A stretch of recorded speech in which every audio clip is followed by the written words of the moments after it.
Pon yamala numalang dawo di pali di Galiwinku information ngor kali ngor marka numatuka maringi merinna. Diang bala Galiwinku ngorja miwatch health yama meri mala kamalak marami yul mala close contact yul ngomala nguni COVID-19 mire. Close contact ya maili yul ngoni ngoli ninaka Uriyon COVID-19 miri wal galki. Pili yul ngoito grupan miri andwali riri ngoli ka galki nina ujin garyun nanukal uni ngoli ka nakunwa gay ngurwanga ngoli numanina. Ka ngoli ni ka kurutum miri malanungu numaka nakun ngoni galki nina uriyon yul ngwal ngoni ngay positive nakun maram ngoni di test COVID-19 go radio.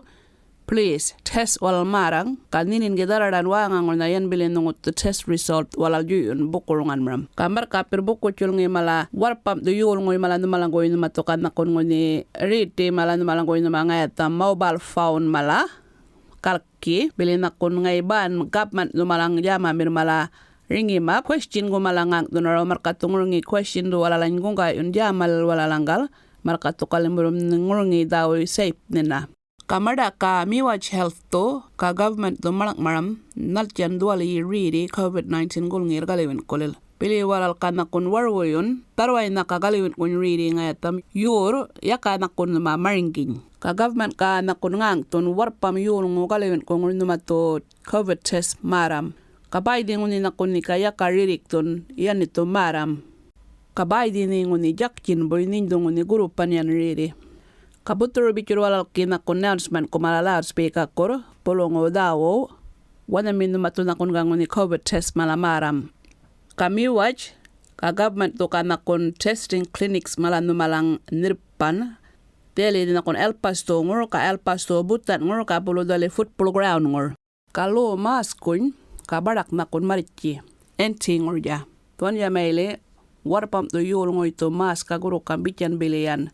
ngoli ni tuwanga ngor dawartun jamalil wo shoplil wo cliniclil kuru kamian nito ka mask ngoli nito na kun dawartun ja ngulawan na milil ja tuan ja to kung kayon marka ngay tungoni riri COVID-19 ya kala chuari yun ngoli ni mask mreo